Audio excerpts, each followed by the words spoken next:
Good afternoon, everyone. Hopefully you're doing well on this very warm Tuesday. I'm being very subtle with my warm nature because it's going to get hotter in Southern California as the days progress. We're going to be triple digits by tomorrow and get higher and higher in those triple digits up until Thursday. There's like a high temperature warning that's been echoing throughout my residence with all my devices. It's going to be a hot one. So the team and I, at least we work really early and we depart about midday. So that's a good thing. But at the same token, I'm not looking forward to being in the back of the shop and experiencing all the madness and heat and all the fun stuff. And I'm sure my team feels the same way. I'm sure my compliments are how should I say, reflected with them. Hello, Dan, the man's Dan. Thank you so much for joining. Appreciate you indeed. And I have quite a few opportunities here as I interact with each and every one of you this afternoon. I have all of you, my friends and family on Instagram. Hello, Kyle Gary from IG. I have all of you on YouTube Live as well. So thanks so much for joining me. And I'm in the back of the shop next to a 935 we're building. And all of you on TikTok as well. Thank you so much. And for the podcasting networks, whether people are traveling, using the loo, working out, working, whatever the case may be, you can listen to us on your podcasting networks, whether it's Spotify or Spotify podcasters, Apple Podcasts, Google Podcasts, Podbeam, Anchor, you name it, you can hear us. Hello, Ivan Santos 805, good seeing you as well. Clinty, hey. All the way from South Africa. Thank you so much for joining. User 913024 joined as well. Thank you so much for interacting with us on TikTok, and thanks for the hearts and love, all of you on TikTok as well. And yeah, this is the Bisimoto Tech2sDay where I share all the information I've learned all these years. When I came to the United States to study engineering, I really wanted to learn as much as I could about tuning and cars, things like this up there, and people just didn't want to help me. It was quite unfortunate. So I am being that person I needed when I was younger. I wanted to learn. Very few people took me under their wing. One in particular, rest in peace, John Concialdi, who helped me tremendously do that, which is great. Had a good friend of mine, James, who we worked together at Circuit City, who taught me how to put my first engine in. There are all these opportunities where people were able to help me, but by far I was kind of shunned and not taught anything. So I'm here to share all of my knowledge. Any questions you have about any of the projects, so on and so forth, I am here to share that. And Corvold is asking, what the hell is that on the left? Well, that is a Porsche 935 tribute we're building. As many of you may know, my good friend Rod Chung kind of turned me on to the whole 935 arena. Even though I was very fond of 930s and 911 Porsches, I always thought that 935s was just unobtainable. And fast forward to today, we own quite a few, and we're now starting to build them for clients. So this is for one of our technical partners. If you're going to see my this year, you'll see that on display in its entirety. And right now, the team, as you can see back there, are building exhaust manifolds to make this a twin turbo monster. So when we're done, it should be able to run on flex fuel. I'm a huge advocate of having as much fun with clean technologies as possible. With its flex fuel capabilities, it will be able to run on ethanol, which is much cleaner than the standard petrol. And that's what we have. It should be a nice, powerful monster that looks and drives amazingly well. So that's what that is. It's a 1983 chassis that's being updated to all the amazing accoutrements. It's going to stay air-cooled, and we'll have some Garrett twin turbos to be controlled by AM Infinity. We'll run on ethanol, we'll have an actual clutch and all that fun stuff.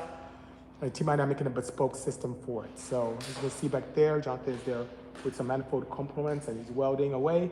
I'll be welding away soon with that, and it should be pretty good. Exo Truck hitting the ground running, which I love, since I'm still having trouble with launch control on the 700 horsepower purple truck. It's a two-step, 5,500 RPMs, 10 degrees timing, 11 AFR ignition cut immediately, rips the tires off, then falls on his face. Okay, so that is something that's pretty interesting. What are you using for engine management? Because are you 10 degrees timing total, or are you 10 degrees retard from that? Because if you're 10 degrees total, you may be too much in terms of how much you're pulling away. I like to hover in the 15, maybe 20 degrees timing with a setup on my launch point. So if you're 10, and in that if you're 10 total, that may be a little too much. Tell me what you're running. Stock ECU, add a little bit more timing. Go with 3-degree increments. So go to 13, go to 16, see what happens where you're able to have the opportunity to hook when you launch.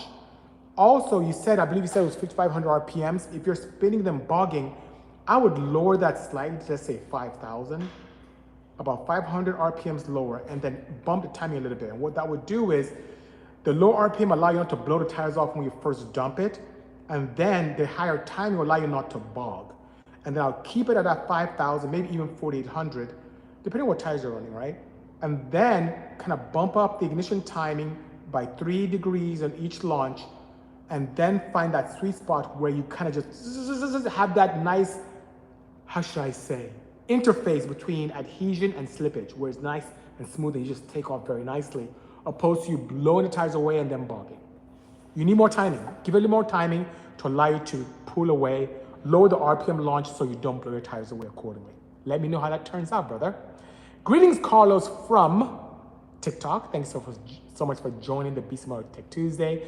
Fredo Rodriguez, 7575 says, always busy. Yep, just like my name, always busy.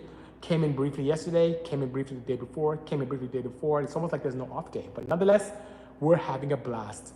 Fox Designs, etc., a talented builder and designer, says, man, it's Tuesday already. Hope all is well, BC. Yes, it is. And by the way, for those of you who do not know Paul from Fox Designs, etc., this chap is extremely talented. He's helped me with a lot of my builds.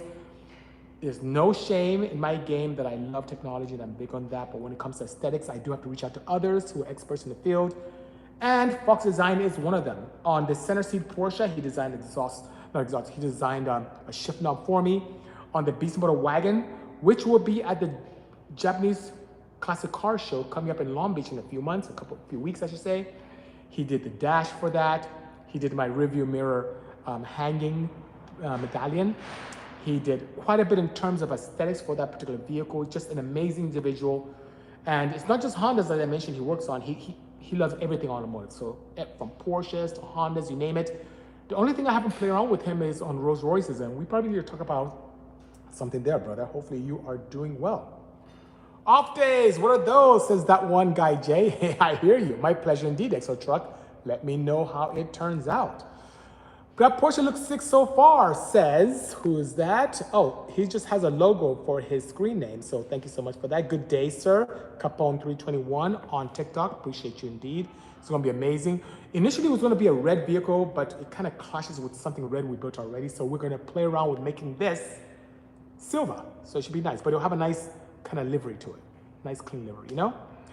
You reading your chat, says gaming Lego fan. Yes, I am. Absolutely, Lego fan from YouTube. Thank you so much for joining my YouTube live. Appreciate you. R35, R13, always a pleasure seeing you every Tuesday. Thank you so much for joining me, brother. Let's do it, says Fox Design. Always appreciate the kind words, BC. Do you have the matching wooden bow tie? I should. You're the second person to say that to me this week.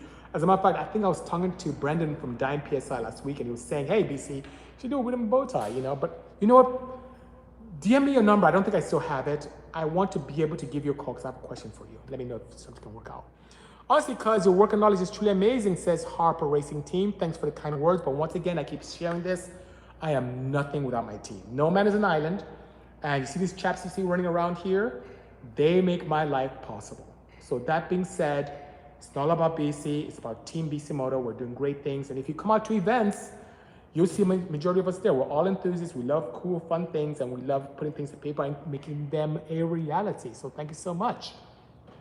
Motorsport S14, what do you recommend? Says Young Cuts 714 from TikTok. It depends. You know, it's a very popular thing to put in LS motors into the S14s. I, for one, am not ashamed of the L series motors that go in those. I have no problem with that, with building an L series. Anything that comes out originally, even an SR20 DET, people tend to build those, not a problem. Another popular one to do if you really want to set the world ablaze is putting a K-series motor in there. So, and not the K Nissan, but the K-series Honda motors. Putting a K24 boosted in that thing would be amazing. Fairly cost effective, tons of aftermarket support, and when you open your hood, people just lose their mind. So if I were your shoes, that's definitely something I would do. All right, let's see here. What did I miss? Oh, I missed some stuff. Team Bisimoto, says Jess. Thank you so much, Jess Wood. Someone who's been an amazing contributor to my life, someone who I love dearly, and just been an individual who's allowed me to be better and better each day. I love her very much. She takes good care of me and the family. Jessica, thank you so much for your kind words and for being part of my life team as well. Appreciate you indeed. 8th gen is the best, says he has no name, just a bunch of symbols. Well, thank you so much for sharing that. 8th gen what? Porsche, Honda, Civic, Accord, do tell. The Toast Bandit Racing from TikTok says, y'all ever considered renting a car at Bonneville or El Mirage? Great question. And I'm gonna tell you what I've told a lot of my friends and family. You will not catch me dead at Bonneville, ever. I won't go. I won't do it. And why? Because I know I'll lose my mind. I feel that if I go to Bonneville and even explore doing anything that's Bonneville related, top speed, I'll probably sell everything in here and only do that. I know myself. I'll probably lose my mind and go crazy and I'll be all about top speed. I don't want to do it. So I'm exerting discipline in being able to not go. Because if I go, I'm gonna lose my mind. You know, that happened with me with drag racing, happened to me with e-bikes, happened to me with EVs, happened to me with Porsches. No, I'm not doing it. No, I know myself. Pistol Pete, Mr. BC says, thank you so much. The Toast Bandit Racing said it's a wild ride, totally worth it. You're being a bad influence. Nope, I'm not doing it. Not doing it. I know myself. I'll stick to drag racing. I'll stick to doing street rallies, and I'll stick to road racing. That's enough. I do not. Nope. No. Strawberry Drip says, man, haven't seen you in a minute. Hope you and the family are doing well. Nice to see you again, brother. Thank you so much for the kind words. Yes, I'm here. I've now extrapolated my efforts to, as I mentioned earlier, to TikTok, YouTube, Live, through podcasters with Spotify and all the podcast networks. And of course, my continued tried and true and consistent Instagram, IG. So thank you so much. I'll help you if you ever change your mind, says Toast Bandit Racing. Okay, will do. I'm just terrified, won't do it. What's your stance on new hydrogen vehicles coming, says Fast Grocery Getter? I think it's amazing. Now, I am really on board with hydrogen. The team and I talked about this recently. Zach and Jonathan and I even talked about building something really exciting that's still internal combustion based, but using hydrogen as a fuel. So there are two major schools of thought when it comes to hydrogen in propulsion. One is by using hydrogen as a fuel cell generator, where you combust hydrogen and allow it to power up batteries that are then being consumed by an electric motor.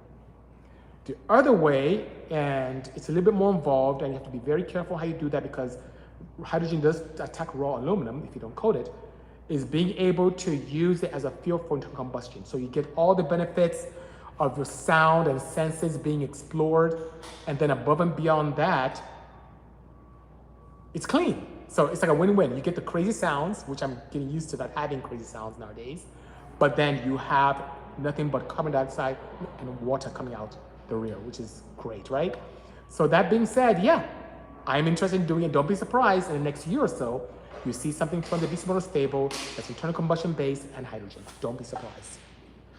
Corvold, fellow engineer, who I love seeing every week, says, so Hyundai is making concept Vision N, which I saw, Vision N74, for real. Won't be hydrogen. Thoughts? Also, did you hoon an Ioniq 5N yet?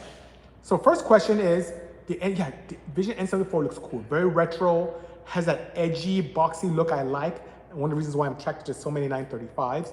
So the fact that it won't be hydrogen is kind of disappointing because I was hoping for that, but it's okay. I'm sure it'll be fun nonetheless. In terms of the Ioniq 5N, we talked about it last week. I gave you and my friends and family from all around the world a commitment that I'm gonna reach out to Hyundai and secure one to play around with. And I did it. I did it that day, Corvolt. I reached out to Hyundai. I'm going to receive a 2025 Hyundai Ioniq 5N on October 3rd to play around with for a nice period of time. So that being said, thank you so much for suggesting that. I will do a live with all of you in that vehicle. We're gonna explore, do a review, maybe even take it to the track. We're gonna have a lot of fun with that and see what it's all about. And we'll have a good opportunity to explore what the 2025 has to offer opposed to the 2024. So that should be good indeed. Looking forward to that, looking forward to it immensely. Why do you think about the 11th gen Honda Civic Si, says a Phantom? I think it's nice. Honda continues to, even though the sizes keep getting bigger and bigger, push the envelope in terms of styling and efficiency when it comes to Honda Civic size. So I like it. I like it. The 9th gen, even though people didn't find that appealing, I thought it was cool. And I'm right there with the 11th gen. I like it. It's very attractive, very cool. A lot of European influence. And I look forward to seeing a lot more aftermarket support for that as well. Because Honda, no matter what, has always been an advocate of having us individualize our vehicles to our tastes. So yeah, I think it's very nice. Thanks for the question, The Phantom on YouTube.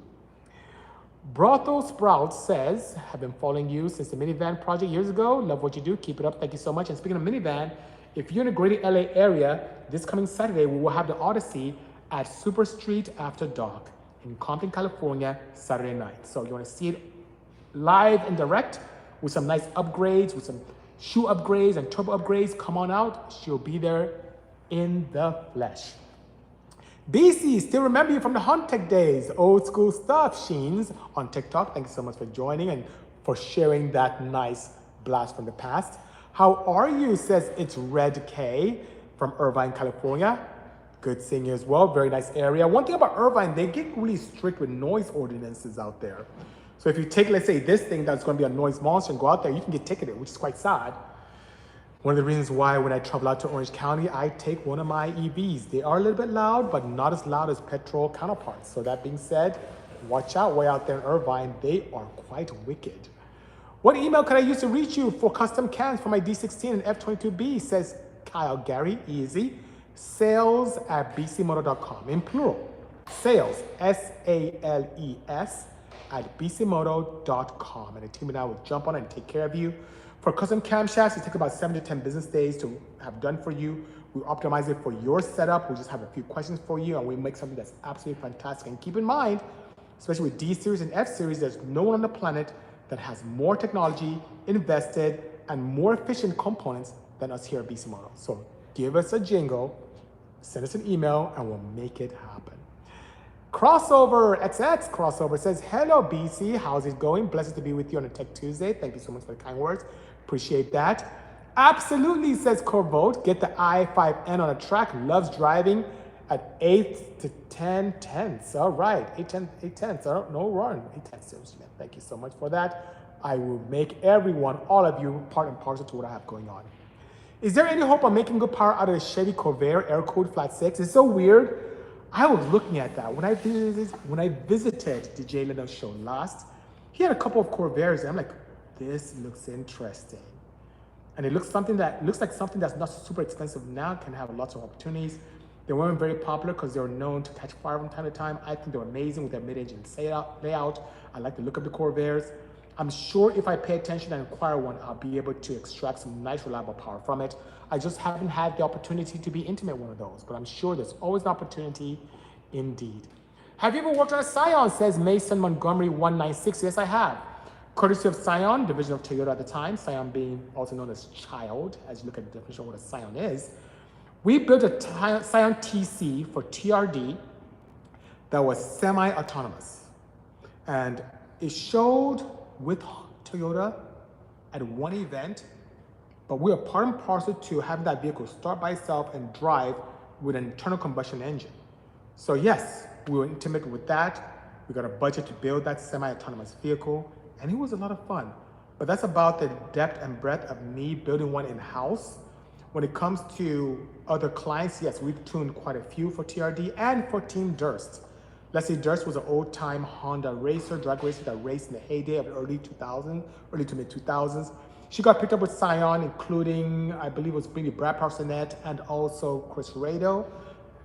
And they had the opportunity to build a few Scions, and the Scion TCs were tuned here at Bisimoto. Well, not this facility, but our earlier Bisimoto facility. So did a lot of tuning and R&D with them there. The car ran 9 solid all motor. It was fantastic. So yeah, but in-house, something we built ourselves, it was the semi-autonomous orange and black Scion TC. I watched the world's fastest car on Netflix. You're good, bro. Thank you so much. How do you say it? El Ruhake. Anyway, hopefully I didn't butcher your name. Thank you so much. That was fun filming that. I can talk about it now, but keep in mind that scripted television, how should I say? Is it called scripted or is it called, I guess, reality TV? It's still scripted. So just keep that in mind. It was fun doing that as well. We filmed some of that stuff here. We did some stuff out near the San Bernardino airports and some in the, I would say, 626 San Gabriel area. It was fun. It was good. Good indeed. Petrolhead Luggage says, hi, BC. Followed you for years. Would love to make you a custom automotive duffel bag. Now, Petrolhead Luggage, if that is true, I have the perfect vehicle. You can probably see the bumper right there. You can't see it on TikTok. You can probably see it on YouTube. Yes, you can. Obviously, my podcast people, you can't see it. But that bumper right there, now is a perfect time. Let's talk about that. Send me a DM, and I'll be more than happy to launch your luggage with this vehicle that's going to be in a very prestigious booth in a couple months. Hit me up and let's make it happen, Petrolhead Luggage. Okay, what's up, Ashing Campbell? Where have you been? Good seeing you. Thanks so much for joining this Tech Tuesday. Where's the Odyssey, says Mr. Competition? You may have just missed what I said. The Odyssey is at my residence and will be live in the flesh at the upcoming Super Street After Dark event from 7 p.m. onwards in Compton, California. You're gonna be there, which a lot of you have hit me up saying you will be there. The van will be there, slammed in all its glory with some new accoutrements, new updates to it that the team and I put together, which is pretty good. Need more Honda content, says Dave H. World. That's what we do. I just talked about the Odyssey.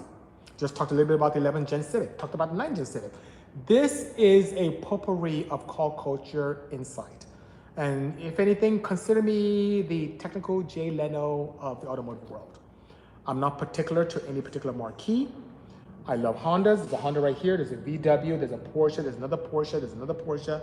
There's a Neo right here. There's a custom unique vehicle right there. There's another Civic. There's a Rolls Royce back there at the corner. There's a Chevy truck that's gonna be pulling in here soon. There's a Dodge truck that just got picked up that's outside. A couple another Dodge truck. We love all cars. We just love it. Okay, so think of us as something where we have everything. If you want more Honda content, ask me Honda questions, and we'll make it happen. Ryan G from YouTube says, best content in all of YouTube. You are very kind. Thank you so much. Tell a friend. Appreciate you indeed. Matthew Grease, thank you so much for joining.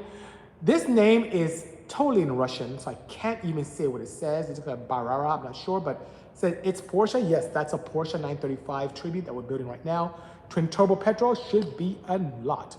What is your least favorite make, says Mason Montgomery 196. Least favorite make that I've played with. Least favorite. That's a great question. I would say that I've come across or played with.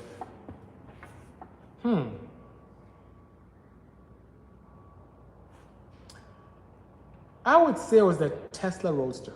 That thing was really, even though it was ahead of its time and helped create an opportunity for Tesla to get very popular and get all these fun loans and create a great opportunity, it was really slow.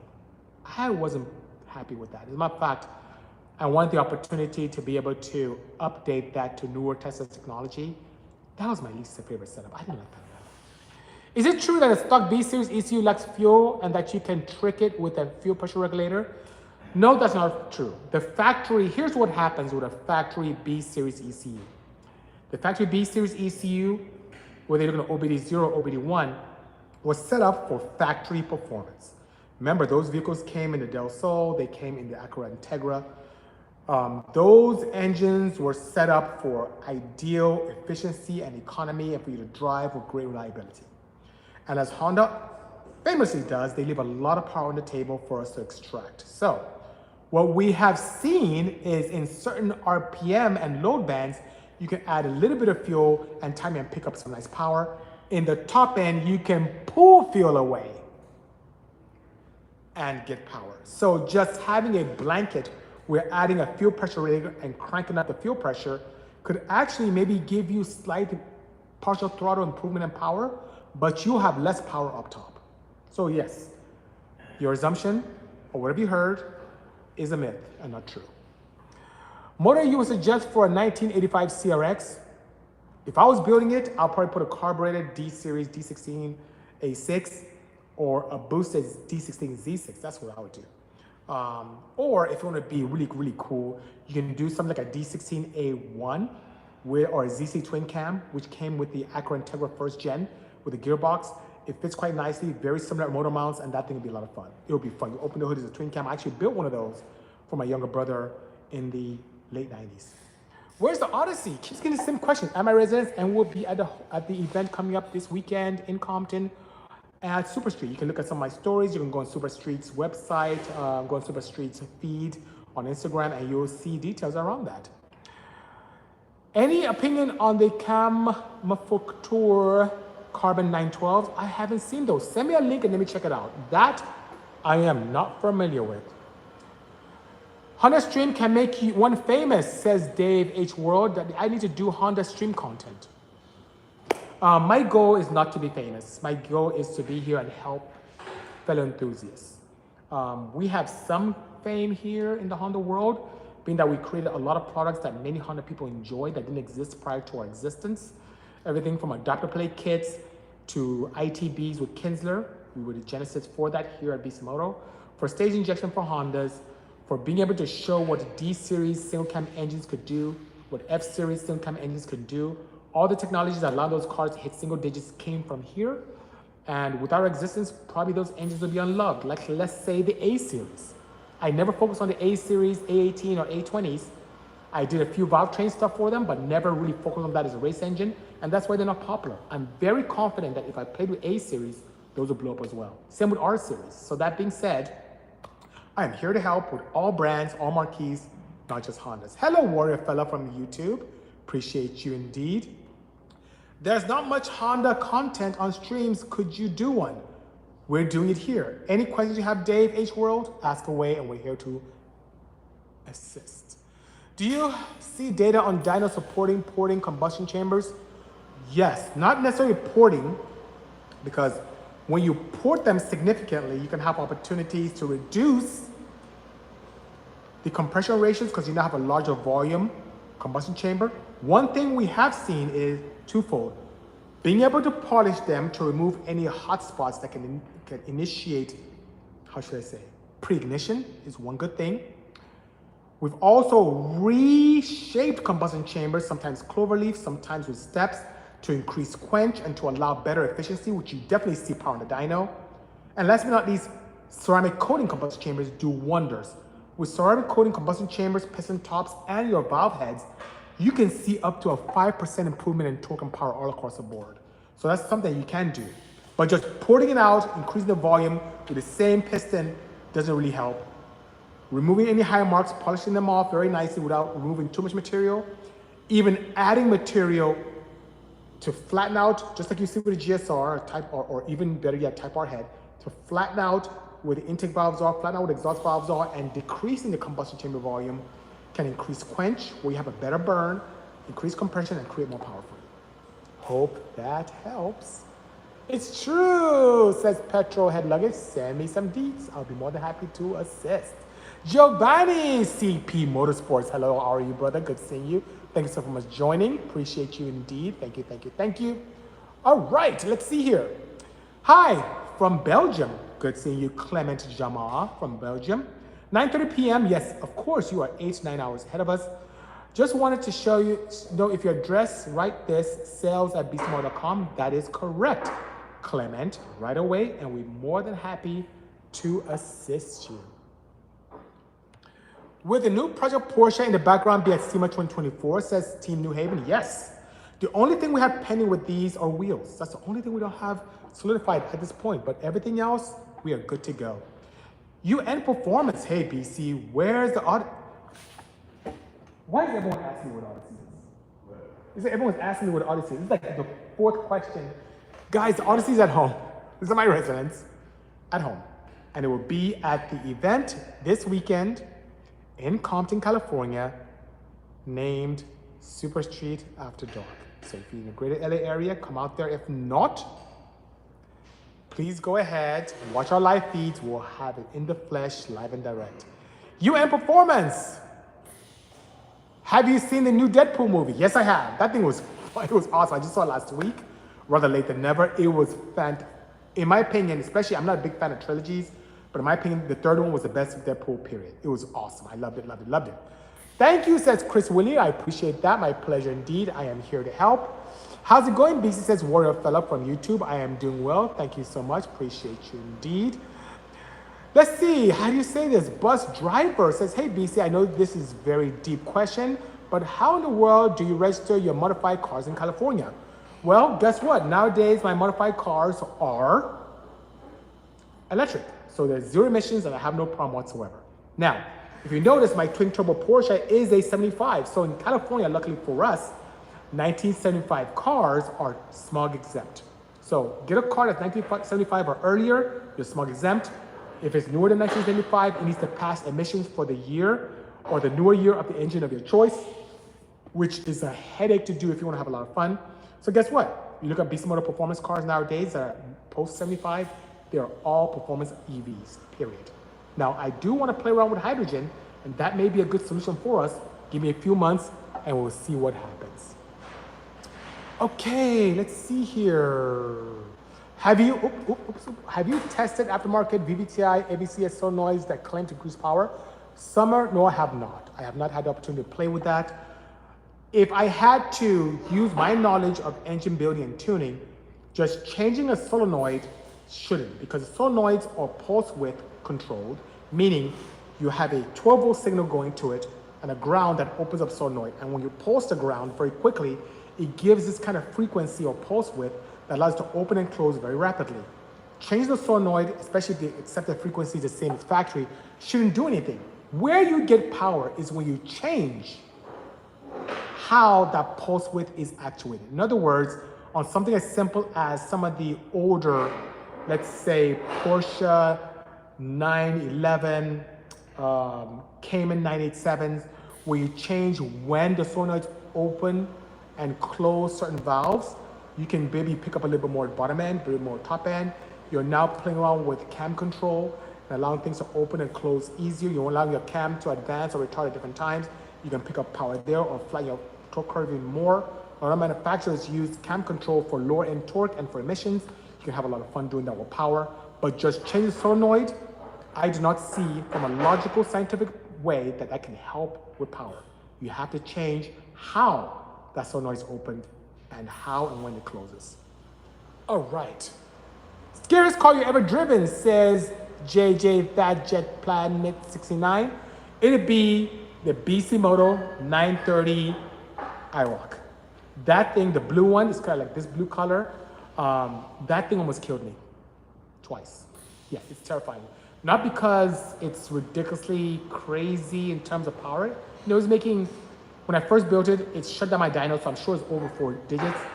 But the oversteer was frightening. Like, it was really laggy, and it was a true widowmaker. And when I floored it, nothing happened, and the light switch came on, power came on, the car just started spinning out and wanted to hit a tree. That was terrifying. So that's the scariest car I've ever driven. Matt Farah, a very seasoned journalist, had the opportunity to also drive that car, and his sentiment reflected mine. He's like, this car would kill you. and it was fun, but you have to respect the vehicle. You had to. Okay. LOL on the Super Street After Dark Odyssey appearance. Yep, you'll be there, Team No Haven, and hopefully you'll be there as well. What do you think about the Mitsubishi 3000 GT VR and twin turbo? Awesome. Deemed, if not already, deemed to be a Japanese classic. If you can find a clean one right now, pick it up. Those cars are awesome. All-wheel drive. Does that even have all-wheel drive steer? Those things look exotic. They look amazing. If you have access to a 3000 GT VR4 all-wheel drive, pick it up. Those things are destined to be classics. Mo says, do your electric cars have cabin cooling? If so, does the battery cooling and battery cooling run on the same compressor? If not, can you elaborate? Thank you.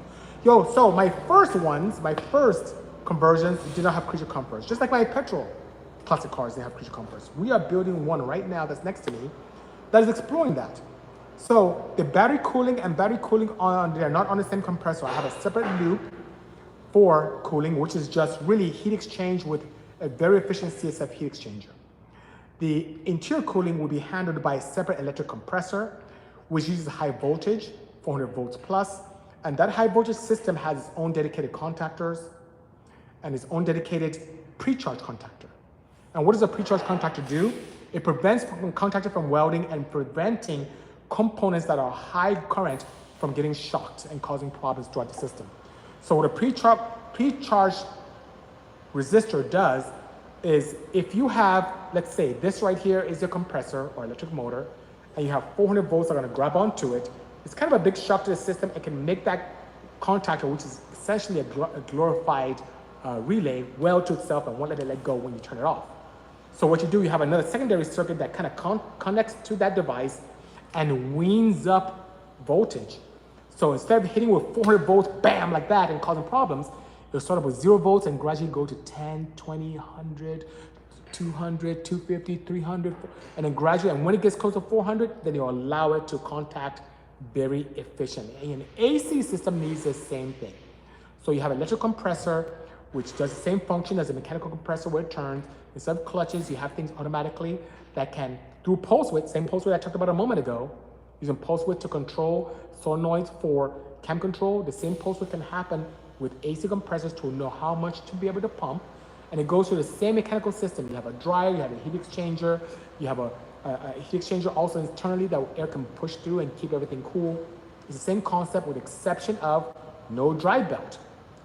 The caveat with electric motors and electric compressors is that it does draw significantly from your battery pack. So your range will suffer slightly. There's no free lunch. It's a rob Peter to pay Paul. You take away from your range to keep yourself cool. And that's how that's set up. Hopefully that helps. Hey man, do you still make F to D transmission plates? Bought one from you 10 years ago, says Carl Sifler. No, I do not. Unfortunately, a lot of my diaper plate kits on the Honda World, we kind of discontinued because people knocked us off like crazy. People took my kits to China, knocked it off, and ever since then, I'm like, why even bother? So that's the one thing about the Honda World that I don't see in the Porsche World. The Porsche World, I can create something like my pulse chamber exhaust systems or twin turbo kit for these, and Porsche guys want the original stuff. In the Honda World, people beg for knockoffs. Even though they're inferior, even though they break, even though the designs are not the same, it's like taking food from our kids' mouths by allowing us to continue to research and perfect the device, and someone takes it and makes a knockoff and brings in junk and then people buy it, and then anyway, so that being said, I stopped. So unfortunately, sir, Carl, I do not have those anymore.